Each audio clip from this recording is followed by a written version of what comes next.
하나님께서 창조하신 세상은 하나님이 보시기에 심히 좋았습니다. 그러나 하나님과 같이 되려고 하는 마음에 사로잡힌 아담과 하와는 선악과를 움켜쥐게 되고 결국은 사망의 그늘에 놓이게 되었습니다. 노아를 통해 하나님은 다시 기회를 주셨지만 이번에는 사람들이 탑을 쌓아 하나님께까지 다다르고자 하는 욕망을 품었고 하나님은 그들을 흩어버리셨습니다. 하나님께서 보시기에 좋았던 세상은 그렇게 무너지고 조각나고 깨져버린 세상으로 변질되어 버렸다는 거죠. 하지만 하나님께서는 하나님께서 사랑하셨던 창조하셨던 그 사람들에게 쉬지 않고 생육하고 번성하여 땅에 충만하도록 하라는 그 복을 주시는 그 하나님의 계획을 쉬지 않으시고 반복해서 시도하셨다는 것입니다. 이번에는 아브라함을 부르십니다. 2절 보시기 바랍니다. 2절 말씀 12장 2절 같이 봅니다. 시작. 내가 너로 큰 민족을 이루고 내게 복을 주어 내 이름을 창대하게 하리니 너는 복이 될지라. 아멘. 창세기 1장에서부터 하나님은 생육하고 번성하여 땅에 충만하라 그렇게 말씀하셨던 그 반복된 축복의 약속의 말씀이 아브라함에게 와서는 동일한 문장으로 반복되고 있지는 않습니다. 그러나 문장은 동일하지 않다고 하더라도 의미는 같다는 거예요. 맥락은 같다는 것입니다. 2절 보세요. 눈으로 보세요. 내가 너로 큰 민족을 이루어. 무슨 말씀입니까? 생육하고 번성하여 땅에 충만하게 되는 그 의미와 맥락이 문장은 다르지만 같다는 것입니다. 한 장 넘겨서 13장을 봅니다. 창세기 13장 16절 말씀 13장 16절 같이 봅니다. 시작. 내가 네 자손이 땅의 티끌 같게 하리니 사람이 땅의 티끌을 능히 셀 수 있을진데 네 자손도 세리라. 아멘. 보세요. 내가 네 자손이 땅의 티끌 같게 하리라. 일반적으로 우리가 이야기할 때 티끌 그러면 이 일반적인 개념은 티끌은 보잘것없다는 의미로 사용이 됩니다. 근데 오늘 여기서 13장 16절에서 하나님께서 아브라함에게 말씀하세요. 내 자손이 티끌같이 되리라. 이거는 보잘것없는 족속이 되겠다는 말씀이 아니라 여기 13장 16절에서 티끌은 그 수를 헤아릴 수 없다는 의미로 사용이 되고 있다는 것입니다. 그러니까 내 후손이 땅의 티끌처럼 되리라. 땅의 티끌을 셀 수 없는 것처럼 너의 후손이 이 땅에서 헤아릴 수 없이 번성하고 이 땅에 충만하게 되도록 내가 너를 축복하리라 약속하는 말씀이라는 거죠. 그런데 성경을 찬찬히 읽으면 이 하나님의 약속, 그러니까 생육하고 번성하여 땅에 충만하게 하시겠다고 하시는 이 하나님의 약속을 역사 속에서 이루어 가시는 이 하나님의 행동이 매우 흥미롭다는 것입니다. 보세요. 11장으로 갑니다. 11장 26절입니다. 창세기 11장 26절 말씀 같이 한번 큰 소리로 읽습니다. 시작. 데라는 70세에 아브람과 나홀과 하란을 낳았더라. 아멘. 아브라함의 아버지 데라에 관해서 이야기하고 있는 말씀입니다. 아브라함의 아버지 데라는 아들 셋을 두었다는 거죠. 그 이름이 거기 보세요. 아브람, 나홀, 하란, 이렇게 세 명의 아들이 있었습니다. 그런데 그 가정에 슬픈 일들이 들어오기 시작을 합니다. 28절이에요. 28절 시작. 하란은 그 아비 데라보다 먼저 고향 갈대아인의 우르에서 죽었더라. 아멘. 아브라함의 아버지 데라의 아들 중에 하란이 아버지보다 먼저 세상을 떠나는 슬픈 일이 그 가문에 발생을 했습니다. 그뿐만 아니에요. 30절 보세요. 같이 봅니다. 시작. 사레는 임신하지 못함으로 자식이 없었더라. 아멘. 아들 셋이 있었는데 아들 하나는 아버지보다 먼저 세상 떠나고 또 남은 아들 하나 아브라함 장가를 보냈는데 부인이 애를 못 낳는 거예요. 잘 보세요. 하나님이 약속하셨어요. 한 번도 아닙니다. 창세기부터 시작해서 계속 반복적으로 하시는 하나님의 약속이 뭡니까? 내가 너를 생육하고 번성하여 땅에 충만하게 할 거야. 너를 통해서 그 일을 이룰 거야. 그렇게 말씀하시는데 그 일을 위해서 하나님이 지금 뽑아놓은 가정이 아들 하나는 아버지보다 먼저 죽은 가정이고 아들 하나는 장가를 보냈는데 며느리가 애를 낳을 수 없는 그런 가정의 자녀를 그 선택을 해놓으시고 하나님이 말씀하세요. 내가 너를 통해 이 세상에 수많은 민족이 퍼져나가게 만들 거야. 하나님이 지금 말씀하고 있다는 겁니다. 넌센스 같지 않습니까? 나무를 심는다면 나무 중에 가장 좋아 보이는 것을 골라서 심으려고 할 겁니다. 농부가 씨앗을 뿌린 때는 아무 씨앗이나 뿌리는 것이 아니라 가장 좋은 씨를 골라서 튼튼한 씨를 골라서 밭에 뿌릴 것이라는 거예요. 가축을 기르는 농부들이 그 가축을 기를 때 종자로 쓸 가축은 그 모든 가축 중에서도 가장 튼튼하고 건강한 개체를 골라서 그를 종자로 삼아서 가축을 번식시키려고 할 것이라는 거예요. 이게 상식일 것인데 하나님은 생육하고 번성하여 땅에 충만하게 만드시겠다고 약속하고 그 일을, 그 계획을 이루시기 위해서 씨앗과 같은 한 가문, 한 가정을 선택하시는데 동생은 일찍 죽고 부인은 애를 낳지 못하는 가정을 선택해놓고 하나님이 지금 말씀하신다는 거예요.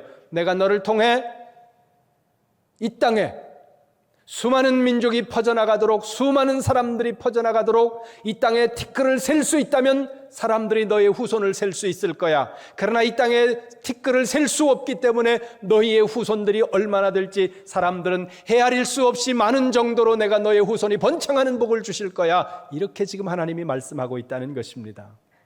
이런 현실 가운데 놓일 때 우리는 갈등하게 되고 우리는 가장 쉬운 선택지를 찾게 됩니다. 사람은 본능적으로 어떤 문제와 벽에 부딪혔을 때 본능적으로 길을 찾거든요. 근데 그 길을, 어떤 길을 찾습니까? 가장 쉬운 길을 찾으려고 하는 것이 사람들의 본능이라는 거예요. 그럼 사람들이 선택하는 가장 쉬운 길이 뭘까요? 이 문제 앞에서, 이 절망적인 상황 앞에서, 도저히 넘어설 수 없을 것 같은 이 상황 앞에서 사람들이 선택하는 길은 절망이라는 길입니다. 여러분 기억하세요? 절망은 내가 절망에 빠지는지 모르게 절망에 빠집니다. 왜냐하면 절망은 매우 합리적인 모습으로 우리에게 다가오기 때문입니다. 절망은 매우 논리적이고 이성적인 모습으로 우리에게 다가오기 때문에 우리가 절망에 빠지는데도 불구하고 내가 지금 절망에 빠지고 있다는 생각을 못하고 절망에 빠졌다는 자각을 우리가 못하게 된다는 거예요. 그런데 절망에 빠졌을 때 우리에게서 나타나는 증세들이 있습니다. 대표적인 증세가 원망과 불평입니다. 내가 원망과 불평이 내 입에서 끊임없이 나오고 있다면 여러분, 나는 절망의 손을 잡은 겁니다. 나는 안 빠졌다고 생각하고, 나는 냉정하다고 생각하고, 나는 합리적이라고 생각하고, 나는 대단히 이성적으로 지금 현실을 정확하게 파악하고 있다고 생각합니다. 그런데 그게 함정이라는 거예요.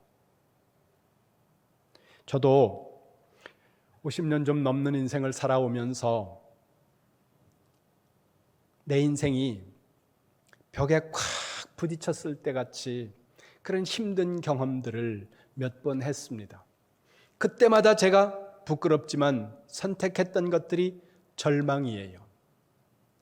제일 처음에 빠졌던 이 절망은 17살 때였습니다. 저희 집이 가난했습니다. 5남매 중에 제일 공부를 안 하는데다 집은 가난하니까 아버지가 저를 불러놓고 하는 이야기가 넌 좀 쉬어라. 근데 안 하는 공부인데 안 보내주고 넌 쉬어라 그러니까 그때부터는 기분이 나쁜 거예요. 그리고 친구들은 다 가방을 들고 고등학교를 가는데 저는 아버지가 작은 지게를 만들어서 지워주면서 넌 산으로 가 그러는 거예요. 그래서 그 산으로 지게를 지고 가서 날마다 하는 일이 뭐냐면 소 먹이가 되는 꼴을 그 지게에다가 한 짐씩 지어서 그리고 집으로 지어 오는 거예요. 어느 날 비가 부슬부슬 내리는데 꼴을 비어서 지고 산에서 내려오다가 굴렀습니다. 보니까 무릎이 깨져서 피가 나는 거예요. 그런데 무릎이 아픈 것보다 내 마음이 더 아픈 거예요. 내가 이렇게 하면서 평생을 여기서 살아가야 한다는 그 답답함이 너무너무 절망적인 거죠. 그래서 그 순간에 제가 생각하고 선택한 게 죽자. 그리고는 지게를 벗어놓고 산으로 올라갔습니다. 그 산 꼭대기에 큰 바위가 있었는데 그 바위에서 많은 사람들이 떨어져서 목숨을 끊었습니다. 그 이야기들을 이렇게 듣고 있다가 생각하니까 그냥 그 자리에서 죽어도 되는데 이상하게 거기 가서 죽어야 될 것 같은 생각이 들어서 그리로 올라가는데 그리로 올라가는 길이 길어요. 길어서 살았습니다. 비극적인 사건을 만났을 때, 힘든 벽을 만났을 때, 장애물을 만났을 때 사람들이 가장 선택하기 쉬운 것, 그거는 절망과 손을 잡는 겁니다. 내가 절망과 손을 잡았다는 걸 몰라요. 나는 현실을 정확하게 분석하고 정확하게 사실을 파악하고 이성적으로 대응하고 있다고 생각을 합니다. 그런데 그게 절망에 빠진 증거라는 것입니다. 그리고 내 입술 가운데서는 원망과 불평이 나올 때 여러분, 내가 절망의 손을 잡고 있다는 사실을 깨달으시기를 바랍니다. 오해하시면 안 돼요. 우리는 원망하고 불평할 때 그 원망하는 사람들은 자신들이 현실을 굉장히 냉정하게 바로 보고 있다는 생각을 합니다. 그리고 원망하는 사람들은 굉장히 합리적으로 사실을 파악하고 있다고 우리가 생각한다는 거예요. 그리고 그것은 사실이에요. 성경을 보겠습니다. 민수기로 갑니다. 민수기 10장을 보겠습니다.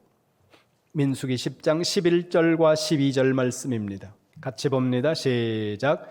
둘째 해 둘째 달 스무날에 구름이 증거의 성막에서 떠오르매 이스라엘 자손이 시내 광야에서 출발하여 자기 길을 가더니 파란 광야에 구름이 머무니라. 아멘. 거기 보세요. 둘째 해 둘째 달, 애굽을 벗어난 지 2년째 되던 해 2월 달에 이스라엘 백성은 바란이라는 지역에 도착을 했습니다. 이 바란이라는 지역이 어디냐 하면 아카바만을 중심에 두고 여러분이 보셨을 때 이 아카바만을 중심에 두고 여러분이 보실 때 이쪽은 사우디아라비아예요. 그리고 이쪽은 이집트 시나이 반도입니다. 그리고 요 위에가 네게브 사막인데 가나안 땅이에요. 여기까지 와 있는 겁니다. 2년 만에 가나안 땅 국경 근처에 접근해 있는 상황이 되었다는 거죠. 그런 상황에서 민수기 2장 12장 16절로 갑니다. 민수기 12장 16절 말씀 시작. 그 후에 백성이 하세롯을 떠나 바란 광야에 진을 치니라. 아멘. 바란 광야에 진을 치고 이 사람들이 한 일은 12명의 정탐꾼을 뽑는 일이었습니다. 지파별로 한 명씩 그 지파에서 가장 지도자격인 사람들을 뽑은 거예요. 그 지파의 대표적인 지도자를 뽑아서 12명을 선발을 하고 그리고 그들로 하여금 가나안 땅을 정탐하도록 보냈다는 거죠. 거기서 문제가 발생을 합니다. 14장으로 갑니다. 14장 1절과 2절입니다. 함께 봅니다. 시작. 온 회중이 소리를 높여 부르짖으며 백성이 밤새도록 통곡하였더라. 이스라엘 자손이 다 모세와 아론을 원망하며 온 회중이 그들에게 이르되 우리가 애굽 땅에서 죽었거나 이 광야에서 죽었으면 좋았을 것을. 아멘. 왜요? 절망에 빠졌습니다. 왜 이들이 절망에 빠졌습니까? 정탐을 하고 돌아온 12명 중에 10명이 절망적인 보고를 했다는 거예요. 그 절망적인 보고를 들은 그 이스라엘 백성들이 그날 밤 절망에 빠져서 통곡하면서 하나님 앞에 거기서 죽었으면 좋았을 걸, 애굽의 고깃가마 곁에서 차라리 죽었으면 좋았을 걸, 묻을 데가 없어서 우리를 여기까지 끌고 왔냐, 그러면서 원망하고 불평하면서 밤을 새워 이들이 하나님 앞에서 통곡하고 있는 거예요. 왜요? 10명이 절망적인 보고를 했거든요. 근데 여러분, 우리는 결과를 다 알아요. 결과를 다 아니까 저 10명, 저 믿음 없는 것들, 저 멍청한 사람들 우리는 이렇게 볼 수 있는지 모르지만 여러분 생각해 보세요. 여러분이 지금 그 바란 광야에 그날 밤에 있다고 한번 상상해 보세요. 그 뒤를 우리가 몰라요. 두 명이 얘기를 해요. 거기는 되게 사람들이 큰데 그래도 가자 이렇게 말하는 사람과 소상하게 그 지역을 이야기하면서 안 돼 이렇게 이야기하는 10명과 어느 쪽을 따라가겠습니까? 성경 보세요. 13장을 보세요. 13장 31절입니다. 13장 31절. 맨 끝을 보세요. 눈으로 보세요. 13장 31절. 그들은 우리보다 강합니다. 32절 끝에 보세요. 거기서 본 모든 백성은 신장이 거대한 자들이었습니다. 33절 보세요. 그 거인들과 우리를 비교하면 우리는 메뚜기 같습니다. 거짓말일까요? 꾸며낸 말일까요? 환상을 본 걸까요? 아니에요. 이들이 본 것은 사실입니다. 그리고 이들이 보고 와서 지금 보고하고 있는 이 내용은 모두가 팩트라는 거예요. 덧붙인 이야기가 아니라는 겁니다. 14장으로 갑니다. 14장 4절 보세요. 시작. 이에 서로 말하되 우리가 한 지휘관을 세우고 애굽으로 돌아가자 하매 아멘. 이들이 내린 결론이 이겁니다. 근데 이들이 이 결론에 도달하기까지 그들이 근거로 삼고 있는 모든 내용들 중에 사실이 아닌 것은 하나도 없다는 거예요. 모두 다 사실이에요. 그 땅엔 거인들이 있었습니다. 힘이 강하고 그 땅에는 그 무기들이 가지고 있는 무기들이 훨씬 이스라엘 백성들보다 뛰어났고 그들은 전쟁에 능한 사람들이었습니다. 이스라엘 백성들은 애굽에서 400년 노예살이를 하다가 광야로 나와가지고 광야에서 모래바람 일으키면서 오는데 어떤 모습이었을까요? 사막의 메뚜기 떼처럼 그냥 먼지를 일으키면서 올라올 뿐이었습니다. 그런 그들이 자기 자신들을 보았을 때 메뚜기 같다는 생각을 한 거예요. 다 사실이에요. 어느 것 하나 부풀려지지 않고 어느 것 하나 팩트와 다른 얘기가 없다는 겁니다. 우리는 모두 결론을 알고 있기 때문에 14장 이후에 이들이 어떻게 되는지 우리는 알기 때문에 이 10명 편에 여러분들은 한 명도 안 설 거예요. 그러나 결과를 몰라요. 그러면 여러분들이 10명 편에 설까요? 2명 편에 설까요? 합리적이라는 이름으로, 경험적이라는 이름으로, 경제적이라는 이름으로 수많은 우리의 지식을 동원해서 우리는 사실을 설명하고 그 사실의 바탕에서 우리도 원망과 불평을 쏟아내는 것이 우리의 삶이라는 거예요. 여러분의 인생 가운데, 여러분의 가정 가운데, 여러분의 비즈니스 가운데 벽에 딱 부딪혔을 때, 길이 보이지 않을 때, 답답하고 한숨만 나올 때 우리 인생 가운데 온다는 거예요. 생각하지도 않은 일들이 우리에게 불쑥불쑥 찾아옵니다. 질병이 찾아오고 사람의 배신이 찾아오고 경제적인 어려움들이 우리에게 찾아온다는 거예요. 그때 우리가 선택할 수 있는 가장 현실적이고 가장 쉬운 것, 그것은 절망의 손을 잡는 것입니다. 하나님께서는 생육하고 번성하여 땅에 충만하게 하시겠다고 약속하신 그 약속을 스스로 지키시기 위해서 사람을 부르셨는데, 그 부르신 가문이 아들 셋 있는 데라의 가문에서 아들 하나 먼저 죽고 아들 하나 장가 보내놨더니 며느리가 애를 낳을 수 없는 며느리가 들어와 있는 겁니다. 모든 게 불가능한 것 같아요. 어려운 것 같아요. 현실적으로 일어날 수 없는 일들이에요. 그런데 아브라함은 길을 떠납니다. 성경을 보겠습니다. 12장 1절입니다. 같이 봅니다. 시작. 여호와께서 아브라함에게 이르시되 너는 너의 고향과 친척과 아버지의 집을 떠나 내가 네게 보여줄 땅으로 가라. 아멘. 1절 맨 마지막 단어가 뭡니까? 거기 보세요. 가라라는 단어입니다. 창세기에 기록된 아브라함의 생애 가운데 가라라고 하는 이 단어가 2번 나옵니다. 11장 1절과 22장 2절에 이 가라라는 단어가 나옵니다. 22장 2절 보겠습니다. 22장 2절 말씀, 창세기 22장 2절 같이 봅니다. 시작. 여호와께서 이르시되 내 아들 내 사랑하는 독자 이삭을 데리고 모리아 땅으로 가서 내가 네게 일러준 한 산 거기서 그를 번제로 드리라. 아멘. 중간쯤 보세요. 모리아 땅으로 가라. 여기서 가라라고 하는 이 단어의 히브리어 단어가 얄라크라는 단어예요. 12장 1절에 나와 있는 가라라는 단어와 22장 2절에 나와 있는 이 가라라는 단어가 정확하게 똑같은 단어인데, 그런데 문제는 방향이 다르다는 거예요. 이 두 단어가 가고 있는 방향이 다르다는 겁니다. 12장 1절에서 하나님이 가라 말씀하실 때 그 가라는 가나안 땅, 하나님이 말씀하신 그 약속의 땅, 내가 너를 축복하기 위해서 예비해 놓은 그 땅으로 가라, 이렇게 말씀하시는 가라인 반면에 22장 2절에서 두 번째 가라라고 말씀하는 그 가라는 내 아들 있지 않냐, 내가 너에게 그 백살에 준 네 생명보다도 더 귀한 그 아들을 데리고 내가 지시하는 한 산 거기서 너의 아들을 번제로 나한테 드려봐. 이 가라예요.